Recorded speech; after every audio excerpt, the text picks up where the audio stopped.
नमस्कार दोस्तों, स्वागत है आपका आपके अपने YouTube channel best study hub पर। साथियों, मैं हूं राकेश सिहाग। आज हम बात करने वाले हैं 12 जनवरी के करंट अफेयर के बारे में। तो वीडियो बड़ा इंटरेस्टिंग होने वाला है, शानदार होने वाला है। बस आप अंत तक बने रहिए, आपको बहुत कुछ सीखने को मिलेगा, समझने को मिलेगा। बहुत अच्छे अच्छे फैक्ट मैं आपको बताने वाला हूँ साथियों। चलिए क्लास को स्टार्ट करते हैं। अगर आप चैनल पर पहली बार जुड़े हैं तो आप चैनल को सब्सक्राइब करेंगे, बेल आइकन को प्रेस करेंगे और इस क्लास का PDF प्राप्त करने के लिए आप हमारे टेलीग्राम चैनल को ज्वाइन करेंगे। टेलीग्राम चैनल का लिंक वीडियो के डिस्क्रिप्शन में दिया गया है, वहां से आप ज्वाइन कर सकते हैं। चलिए साथियों, शुरू करते हैं क्लास को। सबसे पहले बात करते हैं जो मैंने आपसे परसों क्वेश्चन पूछा था उसके बारे में। कल मेरा वीडियो नहीं आया, उसके लिए क्षमा चाहूँगा, लेकिन क्वेश्चन पूछा था मैंने कि किसे नया deputy chief of army staff नियुक्त किया गया है।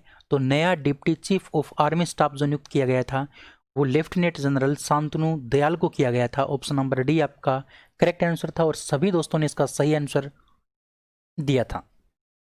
ठीक है ना, सभी दोस्तों ने इसका सही आंसर दिया था। बहुत जबरदस्त, अच्छी तैयारी आप कर रहे हो। इसी प्रकार से आपको ध्यान रखना है, जो आर्मी है, आर्मी में एक उप प्रमुख का पद और नियुक्त किया गया है। यानी उप प्रमुख का जो पद है ना, वो एक पद और सर्जित किया गया है, वो है रणनीति के लिए। तो पहले उप प्रमुख रणनीति के लिए कौन बने हैं, तो आप ध्यान रखना, परमजीत सिंह है। परमजीत सिंह है पहले उप प्रमुख बने हैं इंडियन आर्मी में, परमजीत सिंह है। और पहले CDS कौन है, तो पहले CDS का नाम है साथियों विपिन रावत। CDS का मतलब क्या होता है, ये जो विपिन रावत सिंह हैं, जो CDS हैं, वो क्या करते हैं, तीनों सेनाओं का मतलब प्रतिनिधित्व करते हैं और तीनों सेनाओं का आपस में क्या करते हैं, तालमेल बिठाने का काम करते हैं। ठीक है ना, तो CDS कौन है, विपिन रावत। ये दो बातें आपको और ध्यान रखनी इंडियन आर्मी के बारे में। और प्रमुख जो है ना, चीफ है, वो कौन है, चीफ जो है ना वो है मनोज मुकुंद नरवाणे। अब बात करते हैं आज के पहले क्वेश्चन की। आज का पहला क्वेश्चन है कि विश्व हिंदी दिवस कब मनाया गया। विश्व हिंदी दिवस कब मनाया गया था, तो ध्यान रखोगे साथियों, विश्व हिंदी दिवस 10 जनवरी को मनाया गया था। एक होता है राष्ट्रीय हिंदी दिवस, राष्ट्रीय हिंदी दिवस। राष्ट्रीय हिंदी दिवस आपका 14 सितंबर को मनाया जाता है। क्यों मनाया जाता है, क्योंकि 14 सितंबर 1950 को जो हिंदी है उसको राष्ट्रीय भाषा के रूप में अपनाया गया था 14 सितंबर को, इसीलिए 14 सितंबर को राष्ट्रीय हिंदी दिवस के रूप में मनाया जाता है। और साथियों, यहाँ पर बात विश्व हिंदी दिवस की हुई है, तो विश्व हिंदी दिवस आपका 10 जनवरी को मनाया जाता है। 9 जनवरी को प्रवासी भारतीय दिवस मनाया जाता है, जो फेमस है, इंपॉर्टेंट है, प्रवासी भारतीय दिवस। इसकी याद में साथियों 10 जनवरी को जो महात्मा गांधी हैं वो कहाँ पर आए, 9 जनवरी को जो महात्मा गांधी हैं वो अफ्रीका से भारत लौटे थे और उसी की याद में ये दिवस मनाया जाता है। और जो महात्मा गांधी हैं उनको क्या कहा जाता है, प्रसिद्ध या महान प्रवासी कहा जाता है। ये बात भी आपको ध्यान रखनी है।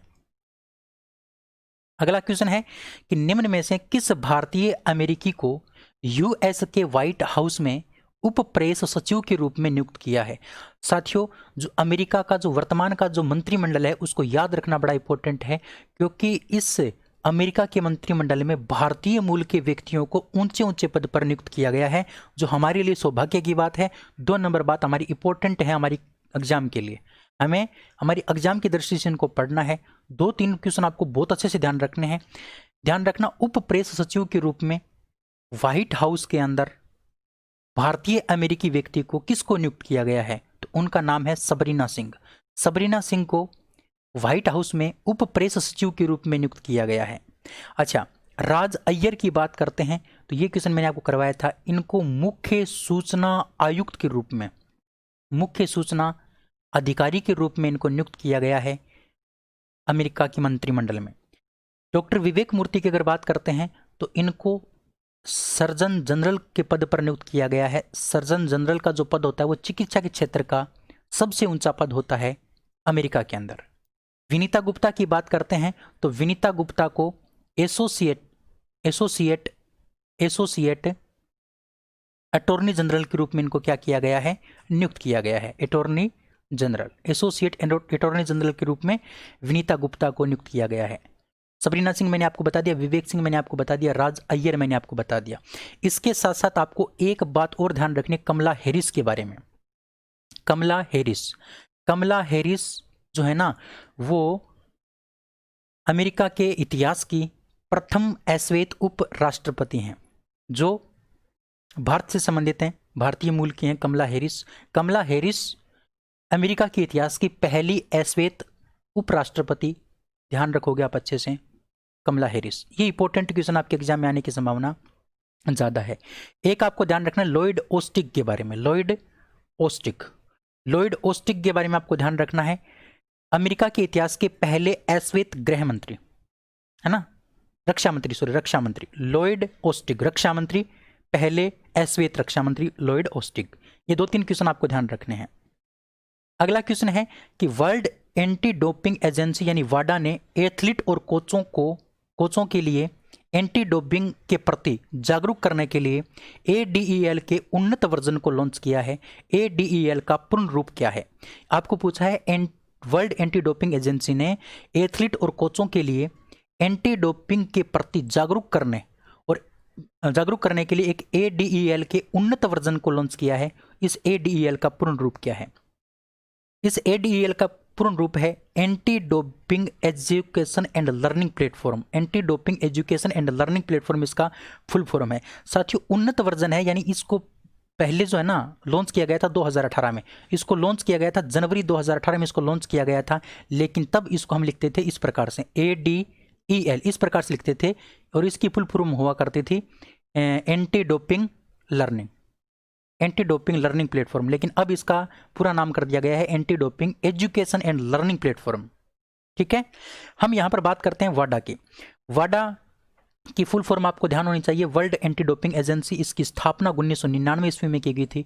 इसका मुख्यालय मॉन्ट्रियल कनाडा के अंदर है, और इसके प्रेसिडेंट का नाम है विटोल्ड बांका। विटोल्ड बांका इसके क्या है? प्रेसिडेंट है। अगला क्वेश्चन है कि केंद्रीय मंत्री हर्षवर्धन ने हाल ही में कहां पर तटीय अनुसंधान पोत सागर अन्वेंशिका कमीशन किया है? सागर अन्वेंशिका कमीशन कहां पर किया है?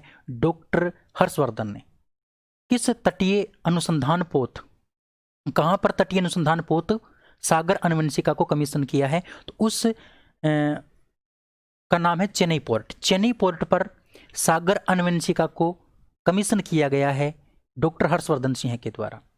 ये क्या करती है? यानी ये वैज्ञानिक अनुसंधान कार्य करती है समुद्र के अंदर। सागर अन्वेंशिका, बहुत सारे ऐसे मतलब पोत कमीशन किए गए हैं भारत सरकार के द्वारा, लेकिन अब हाल ही में जो किया गया है वो है सागर अन्वेंशिका चेन्नई पोर्ट। अब हम बात करते हैं श्यामा प्रसाद मुखर्जी पोर्ट की। ये नाम बदला गया 2020 में। पहले इसका नाम हुआ करता था कोलकाता पोर्ट। इसका नाम क्या हुआ करता था? कोलकाता पोर्ट। अब इसका नाम बदल के क्या कर दिया है? श्यामा प्रसाद मुखर्जी पोर्ट। ये आंध्र प्रदेश में पड़ता है आपका, ये बात आप ध्यान रखोगे। ठीक है, चलिए अगला क्वेश्चन है कि कौन से भारतीय मूल के व्यक्ति 2021 के संयुक्त राष्ट्र जलवायु शिखर सम्मेलन यानी COP 26 की अध्यक्षता करेंगे? वो भारतीय मूल के व्यक्ति कौन है जो 2021 के संयुक्त राष्ट्र जलवायु शिखर सम्मेलन की अध्यक्षता करेंगे?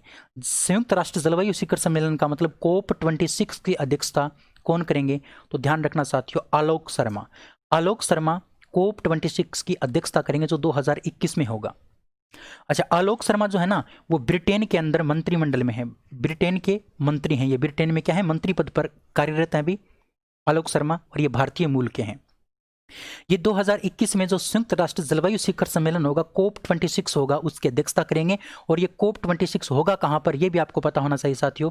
पहले तो आपको बता दूं मैं, ये 2020 में होना था, लेकिन इस महामारी के कारण, कोरोना के कारण इसको स्थगित करके 2021 में कर दिया। और कहां पर होने वाला है? ये ग्लासगो में होने वाला है। कहां पर होने वाला है? ग्लासगो में। और ग्लासगो में कहां पर होगा? ग्लासगो पड़ता कहां पर है? ये स्कॉटलैंड के अंदर पड़ता है। कहां पर पड़ता है? स्कॉटलैंड के अंदर। ठीक है ना, तो स्कॉटलैंड के ग्लासगो के अंदर 2021 का COP 26 होने वाला है, और इसकी अध्यक्षता करने वाले हैं आलोक शर्मा। आपको COP 25 के बारे में भी ध्यान रखना है। COP 25 कहां पर हुआ था?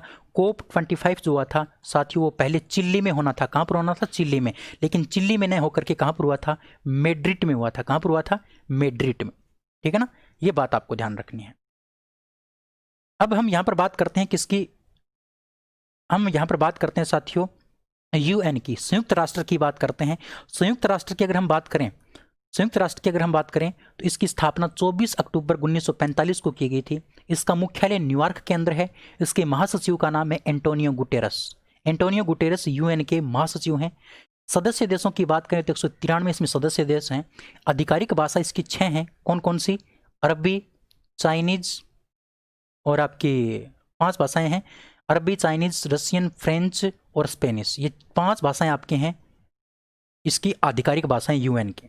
ठीक है, चलिए अगला क्वेश्चन है कि हाल ही में माधव सिंह सोलंकी का 94 ईयर्स की वर्ष में यानी 94 वर्ष की उम्र में निधन हो गया। वह किस राज्य के पूर्व मुख्यमंत्री थे?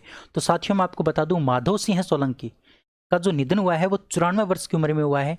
और ये जो थे ना, ये गुजरात के पूर्व मुख्यमंत्री रह चुके हैं और 3 बार मुख्यमंत्री रह चुके हैं। कितने बार? 3 बार। ये कांग्रेस पार्टी से बिलोंग करते थे और 94 वर्ष की उम्र में इनका क्या हो गया? निधन हो गया। इनका नाम था माधव सिंह सोलंकी। माधव सिंह सोलंकी। अब आपको पता होना चाहिए गुजरात का करंट अफेयर। गुजरात का करंट अफेयर इंपॉर्टेंट है। देखिए, दीनदयाल क्लिनिक किसने स्टार्ट किया? दीनदयाल क्लिनिक गुजरात ने स्टार्ट किया। भारत की पहली लिथियम रिफाइनरी कहां स्थापित की गई है? आपकी गुजरात में स्थापित की गई है। Very important question. भारत की पहली लिथियम रिफाइनरी। इसी प्रकार से 80वें अखिल भारतीय पीठासीन अधिकारी सम्मेलन 2020 जो हुआ था वो केवड़िया गुजरात में हुआ था। पीएम मोदी द्वारा केवड़िया में आरोग्य वन का उद्घाटन किया गया। किसान सूर्योदय योजना कहां लॉन्च की गई थी? गुजरात में लॉन्च की गई थी। मुख्यमंत्री किसान सहाय योजना भी कहां पर शुरू की गई थी? गुजरात के अंदर। सुजलम सुफलाम जल संचयन अभियान भी आपका गुजरात में शुरू किया गया था। विश्व के पहले सीएनजी पोर्ट टर्मिनल का निर्माण गुजरात के भावनगर बंदरगाह में किया गया। सीएनजी पोर्ट टर्मिनल जो विश्व का पहला सीएनजी पोर्ट टर्मिनल है, इसका निर्माण गुजरात के भावनगर जो बंदरगाह है ना, वहां पर किया जाना प्रस्तावित है। और साथियों, खादी और ग्रामोद्योग उद्योग का पहला रेशम प्रसंस्करण प्लांट सुरेंद्रनगर गुजरात में स्थापित किया गया। यह भी बड़ा इंपॉर्टेंट क्वेश्चन है। उम्मीद कर सकता हूं ये बातें आपको समझ में आई होंगी। क्वेश्चन आपको मैंने छठा करवाया है। माधव सिंह सोलंकी गुजरात के मुख्यमंत्री रह चुके हैं जिनका क्या हो गया? हाल ही में निधन हो गया 94 वर्ष की उम्र में। और गुजरात का मैंने आपको करंट जीके बता दिया, याद आपको रखना है। इस क्लास का जो पीडीएफ है वो आपको मिलेगा टेलीग्राम चैनल पर। टेलीग्राम चैनल को आप वीडियो के डिस्क्रिप्शन में से ज्वाइन कर सकते हैं। वीडियो के डिस्क्रिप्शन में टेलीग्राम का लिंक है, वहां से ज्वाइन कर लीजिए और इस क्लास का पीडीएफ प्राप्त कर लीजिए। अगला क्वेश्चन है कि हाल ही में किस राज्य या फिर यूनियन टेरिटरी यानी केंद्र शासित की सरकार ने कोंकणी भाषा को बढ़ावा देने के लिए एक कोंकणी अकादमी स्थापित करने की घोषणा की है? यानी किस राज्य या फिर केंद्र शासित प्रदेश की सरकार ने कोंकणी अकादमी स्थापित करने की घोषणा की है कोंकणी भाषा को बढ़ावा देने के लिए? तो साथियों इसका करेक्ट आंसर आपका हो जाएगा दिल्ली। आपका आंसर मेरे को पता है, अगर ये क्वेश्चन एग्जाम में आ जाएगा ना तो आप कंफ्यूज होके आप कर्नाटक या तमिलनाडु करके आओगे, लेकिन साथियों कर्नाटक तमिलनाडु नहीं है। कोंकणी अकादमी स्थापित की है दिल्ली सरकार ने। किसने की है? दिल्ली सरकार ने। ऑप्शन नंबर ए आपका बिल्कुल क्या होगा? करेक्ट होगा। अब हम बात करते हैं दिल्ली की। तो दिल्ली के मुख्यमंत्री हैं अरविंद केजरीवाल। अरविंद केजरीवाल। साथियों हमारे टोटल कितने केंद्र शासित प्रदेश हैं? 8 केंद्र शासित प्रदेश हैं। पहले 7 हुआ करते थे, अब 2 और बढ़ा दिए गए। 2 और बढ़ा दिए गए। एक तो लद्दाख को बना दिया गया, लद्दाख को, और एक बना दिया गया जम्मू कश्मीर को। जम्मू कश्मीर को भी क्या बना दिया गया? केंद्र शासित प्रदेश, और लद्दाख को भी केंद्र शासित प्रदेश बना दिया गया। इस हिसाब से कितने होने चाहिए थे? 9 आपके क्या होने चाहिए थे? केंद्र शासित प्रदेश। लेकिन फिर भी आपके कितने रह गए? 8 रह गए। 8 क्यों रह गए? क्योंकि पहले दमन और द्वीप और दादर व नगर हवेली अलग अलग क्या हुआ करते थे? आपके केंद्र शासित प्रदेश हुआ करते थे। लेकिन अब दमन और द्वीप और दादर और नगर हवेली को एक साथ मिला दिया गया है और इनका एक हो गया, 2 का 1 हो गया। इसका मतलब कितने बचे? 8 बचे। और साथियों ऐसे 2 आपके केंद्र शासित प्रदेश हैं जिनके अंदर मुख्यमंत्री का पद है और किसी में मुख्यमंत्री का पद नहीं है। एक आपका है दिल्ली, एक आपका दिल्ली और एक आपका है पांडुचेरी या पुदुचेरी जिसको बोलते हैं, है ना, पांडिचेरी या फिर पुदुचेरी जिसको बोलते हैं। इन दोनों केंद्र शासित प्रदेश में ही आपका मुख्यमंत्री का पद है।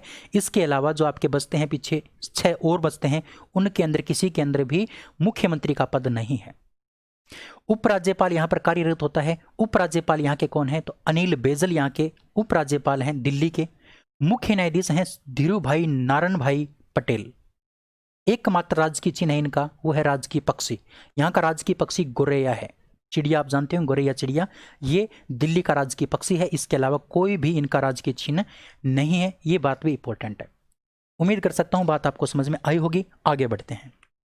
अगला क्वेश्चन है, अमेरिकी नवनिर्वाचित राष्ट्रपति जो बाइडेन ने व्हाइट हाउस के राष्ट्रीय सुरक्षा परिषद में किस भारतीय को नियुक्त किया है? जो बाइडेन ने व्हाइट हाउस के राष्ट्रीय सुरक्षा परिषद में किस भारतीय को नियुक्त किया है? तो साथियों ध्यान रखना, जो बाइडेन ने व्हाइट हाउस के राष्ट्रीय सुरक्षा परिषद में सुमोना गुहा और तरुण छाबड़ा दोनों को ही क्या किया है? राष्ट्रीय सुरक्षा परिषद में शामिल किया है या फिर नियुक्त किया है। ऑप्शन नंबर सी आपका बिल्कुल करेक्ट हो जाएगा। मैंने आपको कहा था जो बाइडेन ने भारतीय मूल के व्यक्तियों को या फिर भारतीयों को बहुत ऊंचे ऊंचे पद पर कार्यरत किया है, जो आपके लिए बड़ी इंपॉर्टेंट बात है आपके एग्जाम की दृष्टि से।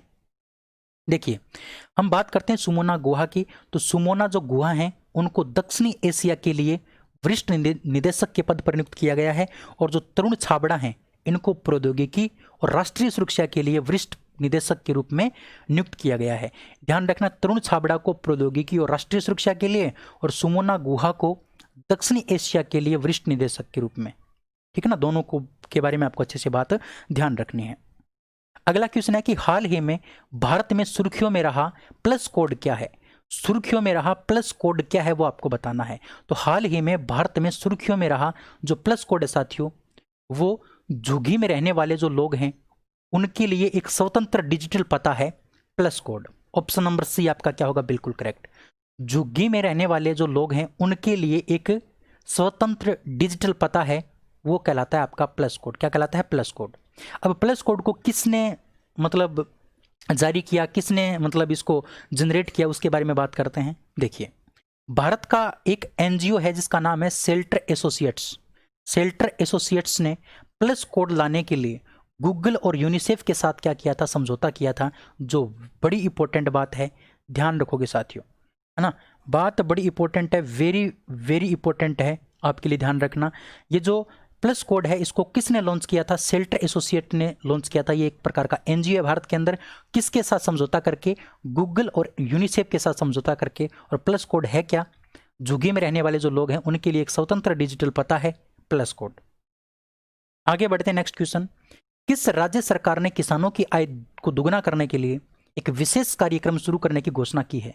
तो किसानों की आय को दुगना करने के लिए किस राज्य की सरकार ने एक विशेष कार्यक्रम की शुरुआत की है? तो उनका नाम है साथियों उत्तर प्रदेश। उत्तर प्रदेश सरकार ने किसानों की आय को दुगना करने के लिए एक कार्यक्रम चलाया है उत्तर प्रदेश ने।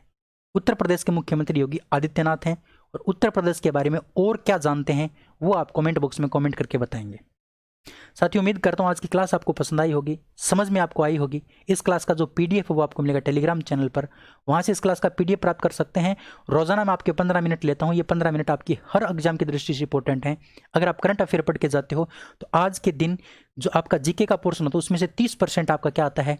करंट अफेयर आता है। और रोजाना अगर आप 15 मिनट देते हो तो आपका 30% ये क्लियर हो जाएगा, क्योंकि एक बार पढ़ा हुआ और एक बार रिवीजन आप कर लेते हैं तो आप कभी भी नहीं भूलते हैं। और ज़्यादा लंबा आपको याद भी नहीं रखना है, 1 साल का आपको याद रखना पड़ता है। ठीक है, अब चलते चलते मैं आपसे पूछता हूँ आज का क्वेश्चन। आज का क्वेश्चन है कि अखिल भारतीय शतरंज संघ के नए अध्यक्ष कौन बने हैं? ऑल इंडिया चेस फेडरेशन के नए अध्यक्ष कौन बने हैं? इसका आंसर आपको बताना है कमेंट बॉक्स में कमेंट करके। आपके कमेंट का इंतजार रहेगा। देखते हैं कौन कौन कमेंट करता है। सभी को आंसर देना है, गलत हो सही हो कोई दिक्कत नहीं है। ठीक है, क्योंकि कुछ चीज़ें ऐसी होती हैं जिसको हम सर्च करके बताते हैं या फिर थोड़ा सा दिमाग के ऊपर जोर डाल के बताते हैं ना, तो हमें हमेशा के लिए याद हो जाती हैं। और क्वेश्चन ऑफ द डे में वही क्वेश्चन मैं आपको देता हूं जो इंपॉर्टेंट होते हैं। ठीक है, तो अगर आपको वीडियो पसंद आए तो आप वीडियो को लाइक करेंगे, शेयर करेंगे और चैनल को सब्सक्राइब जरूर करेंगे। सभी से रिक्वेस्ट है, शेयर करके जरूर जाएंगे। चलिए साथियों, आज की इस वीडियो में इतना ही। अगले वीडियो में फिर मिलते हैं, तब तक के लिए जय हिंद, जय Bharat. Thank you, bye bye.